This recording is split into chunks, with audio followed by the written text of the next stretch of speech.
Hi, welcome back to my YouTube channel. My name is Jessica Rich and I am a coach, author, and podcaster. In today's video, we're going to talk about all things that you need to know if you're traveling from Dallas, Texas to Bali.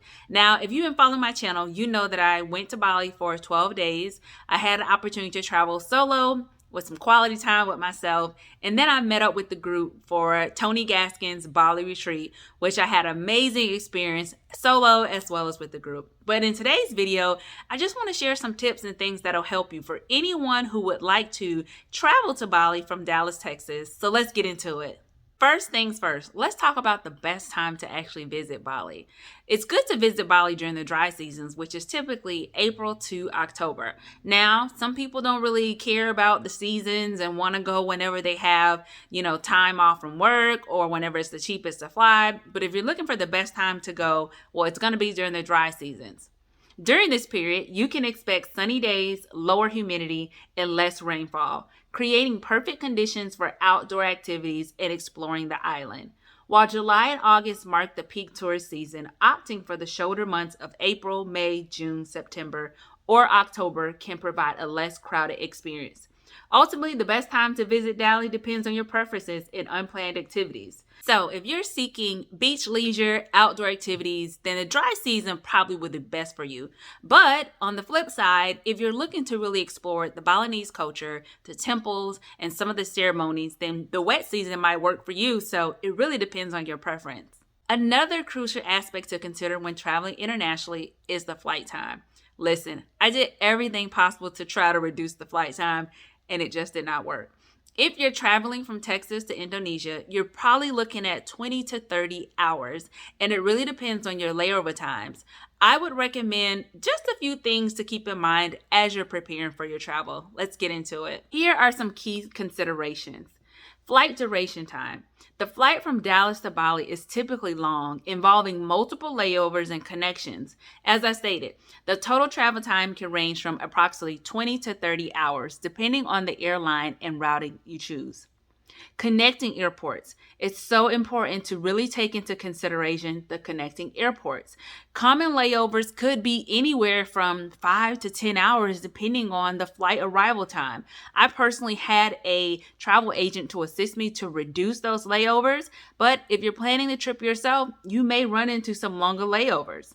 Dallas to Bali can include major international hubs such as Singapore, Hong Kong, Tokyo, Seoul, or Doha. Take into account the layover durations and facilities at these airports when planning your itinerary. You know what? Airlines, there are several that offer flights from Dallas to Bali, including major carriers and international airlines.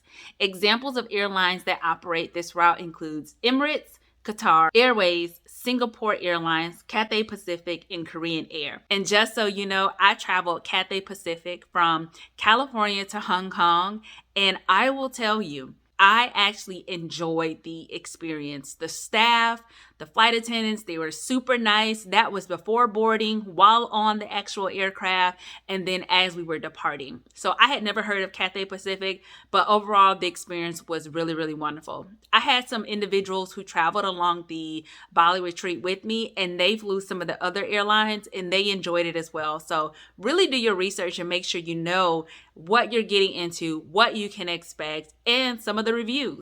Take into account layover durations and facilities at these airports when planning your itinerary. One thing that I was very intentional about was having access to lounges at the airport. I personally had a priority membership pass, which allowed me to access different lounges at multiple locations, which came in really, really handy. I arrived at Hong Kong very early, and I arrived at Hong Kong very late. And both instances, I was able to get the access to the lounge, grab me breakfast the first day that I arrived heading to Bali, and on my flight departing from Bali, landing into Hong Kong, I was able just to take a break and actually get me some water. That's all I wanted. I wanted something to drink. So make sure that you look at, when you're looking at those layovers, if you'll have some type of lounge access, and if not, what you can do to get yourself that access. One question I received was about booking my flight in advance. Well, I'll tell you, I didn't really book it out too far in advance. I believe that we secured my flight maybe 4 months before we actually departed. So it really depends on if you would like to really compare prices, to maybe set some alerts when the fares decrease, or just to keep an eye out. But booking in advance can be very important when you're traveling internationally. I personally booked my flight about 4 months in advance. As I stated, I have a travel agent, so she did all of the legwork for me. But some of the individuals that traveled on the retreat with me, they purchased their ticket a month or two out before we actually arrived. So it really depends on your preference and your tolerance level. You may also want to use some of these websites that allow you to save flights as favorites, to set alerts, and then also put deposits down and come back and secure that price. So there's multiple things that you can do. But when traveling internationally, you may want to consider booking in advance so that you can secure a good deal. Taking into consideration the flight costs, well, you may also want to think about the time of the year that you want to visit, right? So we talked about the dry and wet season, but during those times, when is it the most busiest for tourists? And it's usually around that dry season. So you may want to also consider, if you're considering your budget and when you want to get a really good deal on your flight, you may want to travel outside of April and October, around those shoulder months, and see if there's a difference in the price to go at a different time. That way you can save money to have more fun during your trip, but then also compare prices. So that may also be something to take into consideration as well. Speaking of a budget, are you going to have one? Okay. So when you travel to Bali, what you'll realize is it's a lot more inexpensive than it is here in the United States. I definitely saved a lot of money. The currency exchange there is significantly different, so you can do a lot with our money if you're actually there. What I would recommend is having some type of budget, whether that's for your tour guide, the excursions, food. You want to make sure that you have a budget in place. I was in a position where most of my time there, I actually was with a tour guide, and a part of our trip included 1 to 2 meals a day. So I wasn't spending a lot of money on food, but I did budget some just for my souvenirs and around what I wanted to spend during my solo travel time and then while I was with the group. But you definitely want to take into consideration a budget, and then you also want to educate yourself on the actual currency exchange. With any international traveling, you want to be aware of any COVID-19 restrictions.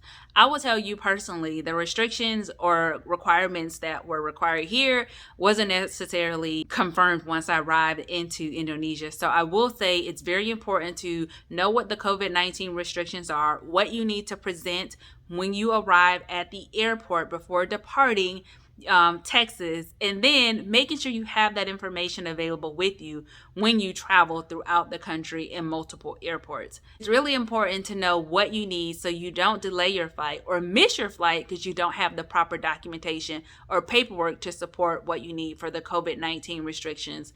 But it is your responsibility to look into it, and what I will tell you is you just need to make sure that you provide documentation when departing from Texas, and then when you get to Indonesia, they're not going to check it. Okay, so this was one thing that drove me crazy trying to depart from DFW.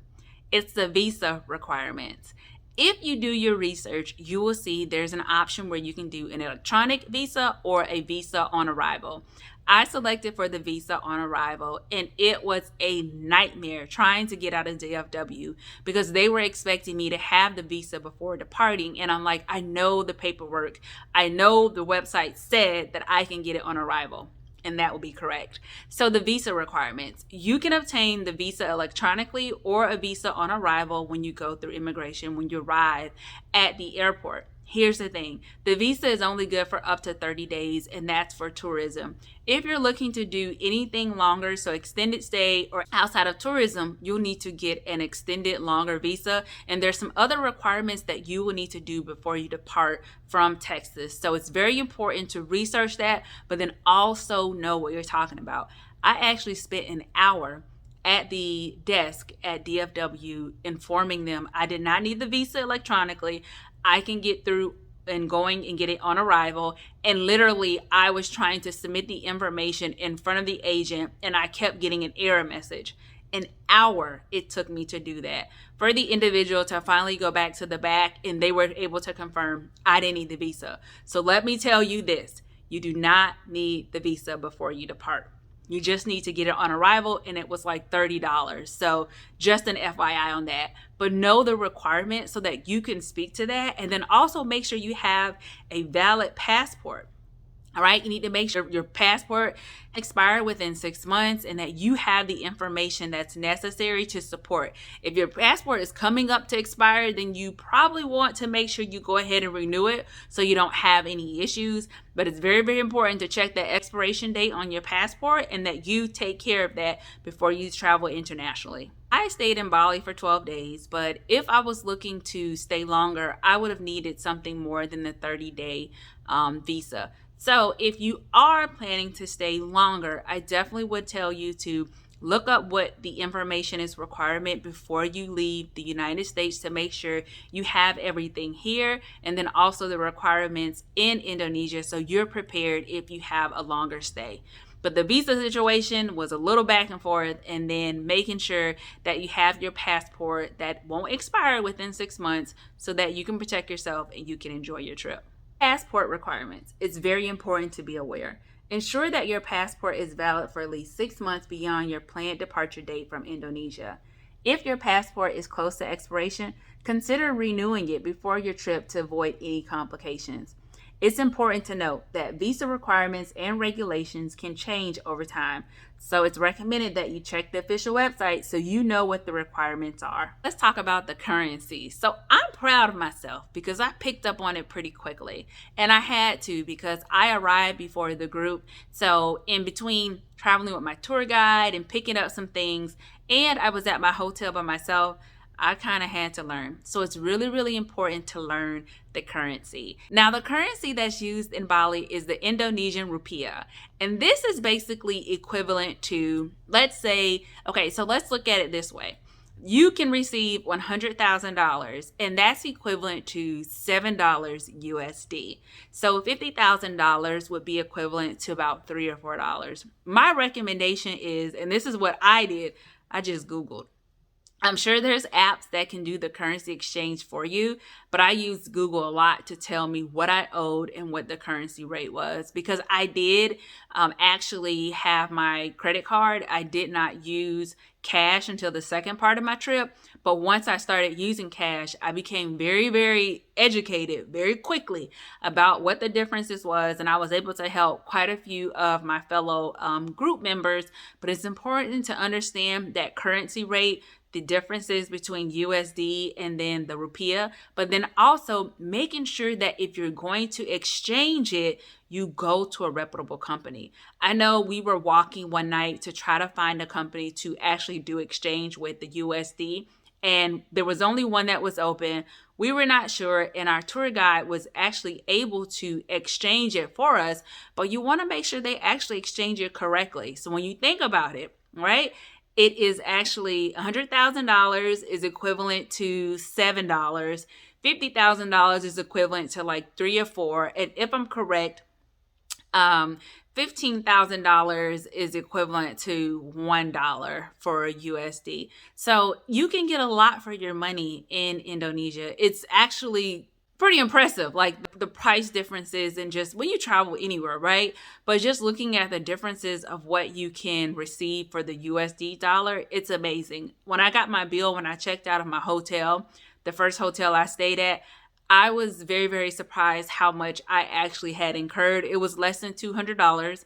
I was there for 4 nights. I ate most of my dinners there, and I ate a couple breakfasts there as well. And surprisingly, it was less than $200. It was actually less than $180. So I would say you want to make sure that you understand the currency, that you properly give, right, the right amount, but you also receive the right amount. And then you want to make sure if you want to do the currency exchange, you are fully aware of what the price difference is when I talk about the currency, and that you don't lose out on the dollar. So that's definitely important to know. There are tons of ATMs widely available in Bali, allowing you to withdraw cash in local currency. Now, keep in mind, some ATMs may charge fees, where that's anywhere, for you and foreign currency transactions. So check your bank and any applicable fees or restrictions. And then also, whenever you travel, especially internationally, it's very good to make your credit card company or bank aware of your travel plans. I know some banks and credit cards now allow you to do that through different apps or online, but to avoid any disruptions in your usage of your cards or for security reasons, you definitely want to make them aware that you'll be traveling to Bali so you don't have any issues. When it comes to accommodations in Bali, you will see there is an overwhelming amount of options. From your standard hotels that you would see here in the US, they have lots of the treehouse hotels, which I really, really wanted. But you'll see like the treehouse options. There's Airbnbs, there's apartments. There's so many different options to take into consider when it comes to lodging in Bali. So what did I do? Well, as I shared with you, I hired a travel agent to assist me because the flight I knew it was going to be challenging. I did some research myself, and because there were multiple flights and trying to coordinate the layovers, I just knew that wasn't my expertise. So I decided to use a travel agent who not only helped me with booking the flights, but then also I was able to select the hotel, which was the Hyatt Regency Bali, and I stayed there for the 4 nights. In addition to that, the travel group that I stayed with Bali Trip and Tony Gaskins hosted the retreat. Through his retreat that was selected, they actually booked hotels for us. So we stayed in 3 different hotels once I got with the group, and all of that was taken care of for them. But what I would tell you in my own research, because I started to look for hotels by myself, you can do all of that on your own. If you look up on social media, YouTube, you can look at Instagram and TikTok. There are a lot of individuals who booked everything themselves. And some of the hotel prices could be as low as $30, $20 a night. So you definitely can do the research. But one, you want to make sure that it's a place that is secure, that is safe, that it's close to the things that you desire. The Hyatt Regency Bali, I was actually able, if I wanted to, walk outside of the hotel and there are multiple shops close by. The first hotel that we stayed at with the group, there was also some places that were walking distance that we could have gone to. So you want to take into consideration the overall experience that you want and what you're open to. I'll be completely honest with you. So I saw someone on TikTok post one of the treehouse type hotels, and I'm like, I want to stay there. I want to stay there. Well, I read some of the reviews, and some of the reviews talked about sometimes when you have hotel rooms that are so open and exposed, especially when you're thinking about the trees and being out in Mother Nature, you're exposed to different bugs. And I just knew there was no way I was going to be able to handle that. So I took it over to the Hyatt. But that's an option if that's an experience that you want. If you want to be on the beach, whatever that is, there's tons of different options for you. So do your research and explore. And if you get frustrated, maybe you may want to look into a travel agent, but you can definitely book lodging on your own. So don't be afraid. Although Bali offers a wide range of hotels and resorts, ranging from budget-friendly options to luxury accommodations, these establishments typically provide amenities such as swimming pools, restaurants, spa facilities, and various room types to choose from. Bali is renowned for its private villas, which offer more space and privacy, and often come with additional amenities like private pools, gardens, and personalized services. And I really wanted to experience some of that, but it was just easier for me to go to the Hyatt. So these villas are excellent choices for families, groups, or couples that are seeking a more exclusive and secluded experience, or if you want the typical hotel, you can do that as well. But as I stated, there's many platforms and websites that can provide options for villa rentals, Airbnbs, hotels, apartments, in different areas of Bali that you may explore and may be within your budget. Bali offers a diverse culinary scene with a wide range of local dishes. Some of the things that I love while I was in Bali was fresh fruit option. You can get fresh fruit everywhere. But there are certain dishes that you probably will see whenever you are eating in Bali, and that can be for breakfast, lunch, or dinner. Rice, seafood, grilled meats, spices, vegetables, and noodles. Those are things that you can expect while you're traveling to Bali. But one thing I would say is you really, really have to respect the culture and the people and really take in their dishes and try something different. I did try some different things while we were out. But a lot of the restaurants, they had some standard things. And then also I was open to at least trying something different if I couldn't get a full dish. But explore the different seasonings and spices that they have available.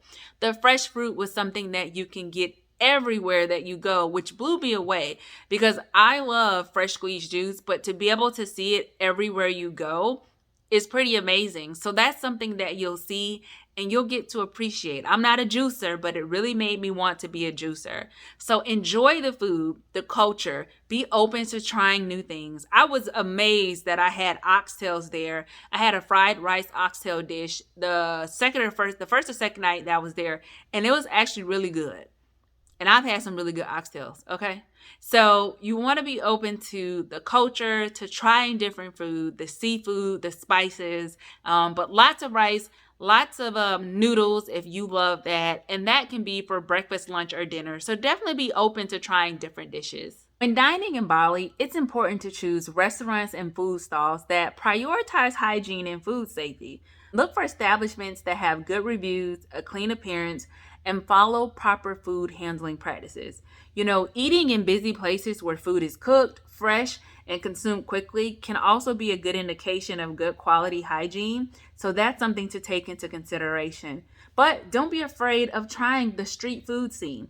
That can offer a variety of snacks and local specialties. And let me tell you, I had some fresh chips that were made and they were better than Doritos. Delicious.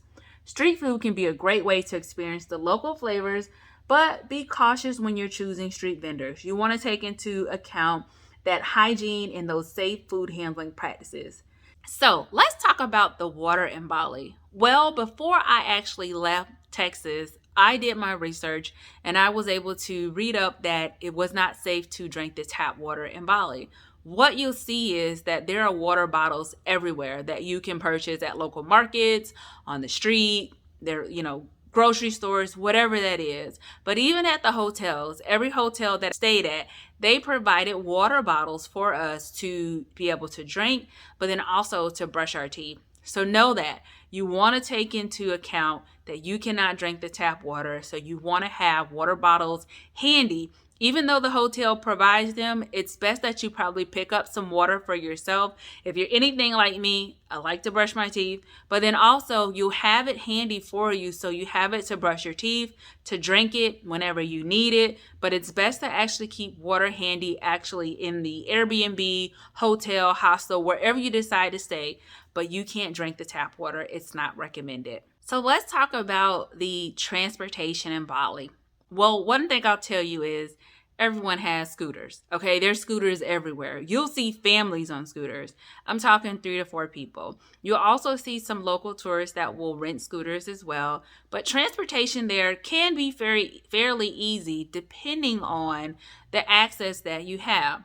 When it comes to getting around in Bali, there are several different transportation options available to suit different needs and preferences. Taxis are available, but in some of the tourist areas like Kuta, Seminyak, Ubud, you can actually hail the taxi or use one of the ride services similar to Uber or Lyft here in the United States called Grab or Gojek, which those operate specifically through the apps. So these services provide convenient and metered transportation, ensuring you have a hassle-free experience.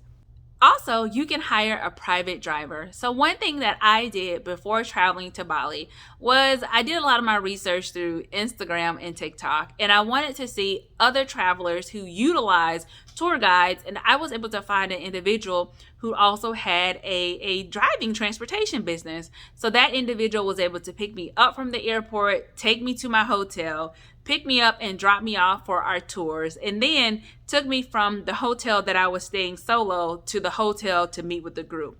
So you can also do that as well. There's a number of options where you can have a private driver, or as I stated, you can rent a scooter if you would like. But it's very, very important that you understand the driving logistics in Bali, and then also understanding that traffic can be very congested, especially when it comes to certain areas where they're limited on gas. You can see some traffic. So you want to be aware of those areas, and you also want to be aware of the expectations for driving in Bali. But you can absolutely get your scooter and get around yourself, or you can get your own personal driver. So let's talk about some of the places that I visited. Well, if you've seen some of my vlogs, then you know I did a little bit of everything, but I'll talk about some of my favorite experiences. One was the Bali swing, which was at Swing Heaven. It's something that I had saw a lot of people do online. And sometimes you see certain things and you're like, you know what? I want that same experience. I want to do it because they did it. Well, that was actually an experience. They actually use your phone and they take the photos and the videos and they do an amazing job. The angles that they get, the recording, the direction, they're definitely getting some training. So Swing Heaven was one of my most favorite experiences there. And it was just because it was a time just for me and I had fun doing it. Also, the coffee plantation. So I love coffee. I'm not a tea fan, but the tea was really, really good. So the coffee plantation and learning the history was very fun. And then also you get to taste maybe about 10 to 12 different coffees and teas. And if you decide to purchase some, you can. But I enjoyed the coffee plantation as well. Nusa Penida was one of my favorite parts of the trip. The island was absolutely beautiful. And if you were able to watch my vlogs, then you were able to see the wonderful experience we had with all of those stairs. So at Diamond Beach, we were able to explore not only the beautiful views, but we were able to climb down and up different mountains to enjoy the beach, to go to the tree house and take a photo, which is a very popular photo op experience. But as I stated in my vlogs, there's a lot of walking. So if you're not prepared, or if you're a person who don't like to walk, then you really, really want to take into consideration the different activities. When we look at social media, we see all these beautiful photos, but we never see how they actually get there. It's more than likely a hike or a climb. So Nusa Penida, Diamond Beach, and just the island itself was so beautiful, so many beautiful views.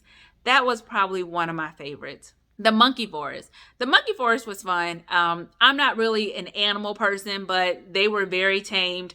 We heard that they may take off your hat, they may take your glasses. So they encouraged us not to wear our glasses, and that sometimes the monkeys will actually come and, get on your shoulder. We didn't necessarily have that issue, but the monkey forest was a good experience, as well as the temples, and really seeing how people come and sacrifice different things to cleanse themselves. So those are some of the things that I enjoyed during my trip at Bali, and you can also see that in my vlogs if you want to learn more. But there's so many things that you can do there. That's just the tip of the iceberg.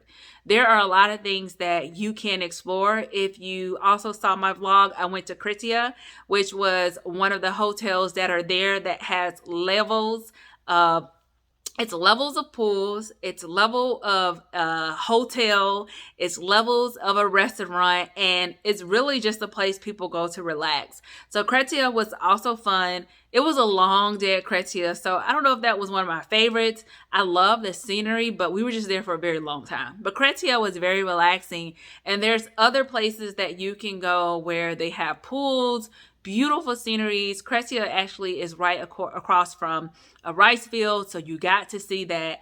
But there's different things that you can explore, and that was just very small amount. So those are some of my memorable moments on the actual trip. But if you want to see more, you can check out my vlogs. As I stated, I went solo and then I met with a group. So I want to just talk about, to take into consideration the budget and what I spent. I want to be transparent because I've received this question quite a bit and I want to share a little bit about it. So the budget for this trip. Well, I'm not going to be able to tell you exactly everything I spent because I didn't have a budget. I know that's probably not a good thing, but I didn't really have a budget. Like, I had something in mind that I wanted to spend, but at some point it kind of went out of the door. So I know I said earlier I had a budget, and I did have a budget in mind. I actually took cash out, but because I could not do the currency exchange, I was just using my credit card at the beginning. So anyway, let's talk about what I spent because I've got this question quite a bit. So the first part of my trip, I spent $4,400. The $4,400, which is $4,400, included my round trip ticket to and from Bali. So that is Texas to California, which was Texas to San Francisco to Hong Kong. My San Francisco to Hong Kong flight, I used premium economy, so that was a little bit more expensive. And then Hong Kong to Bali. My return flight was Bali to Hong Kong to Los Angeles, and then Los Angeles to Texas. The Hong Kong to Los Angeles, I also selected for premium economy. That was the longer flight, about 14 hours, and I wanted to make sure that I was comfortable and I could recline my chair. I had the leg room. I'm 5'7", so I wanted to be very comfortable. 14 hours is a long time. And the longest that I had actually flown was about 8 hours straight. So I wanted to make sure that I was as most comfortable as possible. So I did pay the difference for the premium economy for the longer flights. So that was $4,400. And that included the flights and then the 4-night stay hotel. And I believe that included one of the transportations that I didn't need. So that was the $4,400. I spent $2,400 for the trip with the group, and that included me to have my own hotel room for the 8 days. That included 1 to 2 meals typically a day. I say 1 to 2 meals because I think we had maybe one day that was only one meal provided, and I might be wrong, but most days they provided at least 2 meals, what I recall. But 1 to 2 meals, and then also our transportation. So us actually, getting from each excursion or sightseeing, the drivers. So we had a bus when we were actually in Bali, and then when we got to Nusa Penida, we had personal drivers. There were 4 vehicles, so we had those drivers.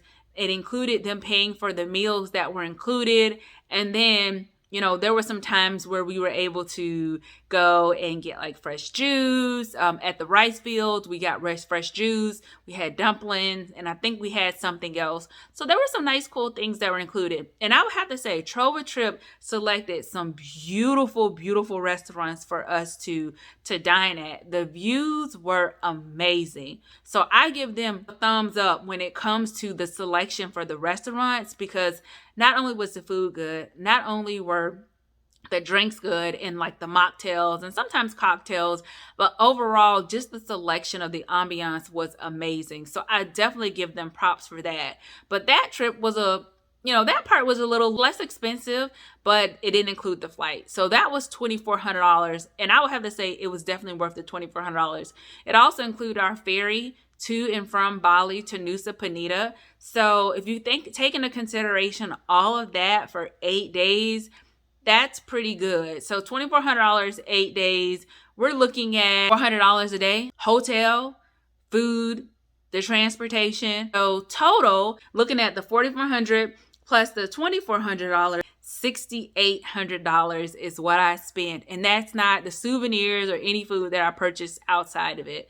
My budget for this trip overall was about $8,000. And I said I didn't have a budget, but when I calculated, it was $8,000. And I was able to spend less than the $8,000 total. So I think I did pretty well. I had a good time. It was an amazing experience. It was a life-changing experience. So I don't regret the money that I spent, because the experience that I had, I don't think I can put a dollar amount on it. And just some of the awakenings and breakthroughs and self-reflection opportunities.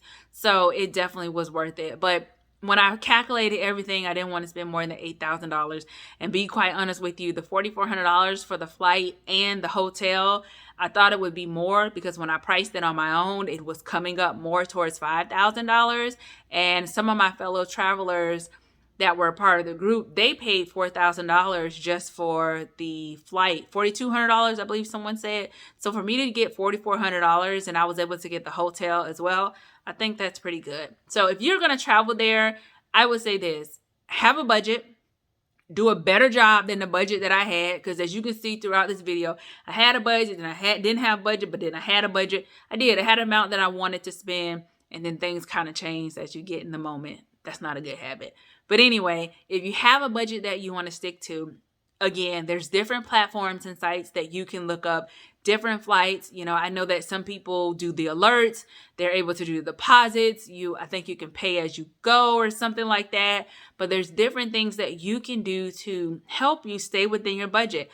I paid the additional amount for premium economy. That was a preference. I wanted some leg room. You may not. So you can also save money on that as well. But if you plan in advance, if you book in advance, then you may also be able to save yourself some money with that as well. So here are some important tips just from my side to help you enjoy your Bali experience. Bali is known for rich cultural heritage. Respect the local customs, the traditions, and religious practices. While we were there, it was actually during a very important ceremony time where even when we were on at Nusa Penida, we could hear them praying 3, 4 o'clock at night. That's their culture. That's their tradition. We had to respect that. So make sure that you really respect the tradition, the religion, and the people.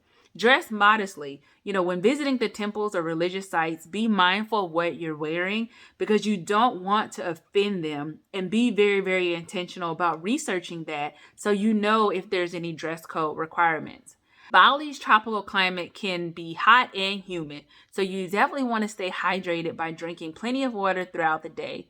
You may want to carry reusable water bottles so that you can refill it, or just purchase water bottles at the local markets. You can do that as well. Protect your skin. Apply sunscreen. It gets hot. There's a lot of walking, there's a lot of climbing, and a lot of that is not in shaded areas. So wear a hat, sunglasses, and lightweight clothing so that you can breathe and you can enjoy the summer days or whenever you decide to go there. Be mindful of the Bali belly. I didn't have to experience this, but to avoid stomach issues that are commonly known as the Bali belly, you definitely want to drink a lot of bottled water or purified water to avoid consuming uncooked street food or anything that may be questionable hygiene. So keep your hands washed regularly. One thing I was very intentional about is whenever I saw someone that had a local shop that was not attached to an actual building, I made sure that they had a source of washing their hands. So that may be something that you want to implement if you decide to travel to Bali. Bargain with respect. Make sure that you bargain with respect. Even though that there is a significant amount with currency exchange, you want to be respectful with your bargaining. We had a situation where the tour guide was actually able to help us bargain because there was a young boy who came and wanted to sell some bracelets to me, but his bracelets were more expensive than the woman. And our tour guide was able to help us with bargaining and negotiating the prices. But you also want to respect them when it comes to bargaining. Don't take advantage. Bargaining is common in Bali, especially in the markets and small shops. However, you want to respect it with a friendly attitude. So be polite, but keep in mind that the local vendors will rely on this for their livelihood. So you want to make sure you negotiate the price. And I'm happy that my tour guide was there. Ensure you have a reliable means of communications while you're in Bali. Consider purchasing a SIM card or maybe using a mobile data to stay connected. I personally had connectivity for most of the trip. I used WhatsApp as well. At some point, my text messages no longer worked, but once I got connected to Wi-Fi, I was able to communicate. So you definitely want to make sure you have a means to stay connected if your service provider does not provide you access, especially if there are emergencies and you are not traveling with groups or anyone that you know. You want to be able to keep in touch with your loved one. I absolutely enjoyed my time in Bali. What an amazing and unforgettable experience.